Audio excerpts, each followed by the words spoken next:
Mode of grace channel వీక్షిస్తున్న మీ అందరికీ ప్రభు పేరిట షలోం.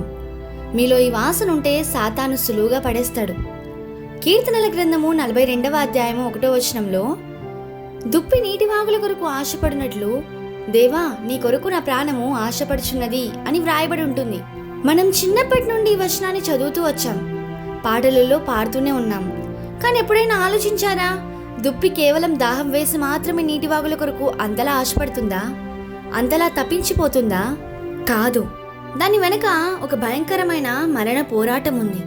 ఒక క్రూర మృగం దాని ప్రాణాలను తీయడానికి వేటాడుతున్నప్పుడు ఆ శత్రువు నుండి తప్పించుకోవడానికి దుప్పి చేసే ఒక సైంటిఫిక్ అండ్ న్యాచురల్ ట్రిక్ ఉంది. ఈరోజు ఈ వీడియోలో ఆ దుప్పి కథ ఏంటి, అడవిలో అది ఎలా బ్రతుకుతుంది, అలాగే మన ఆత్మీయ జీవితంలో అపవాది మనల్ని ముంచేయాలని, నాశనం చేయాలని చూస్తున్నప్పుడు మనం ఎలా గెలవచ్చో 5 ఇంపార్టెంట్ పాయింట్స్ ద్వారా తెలుసుకుందాం.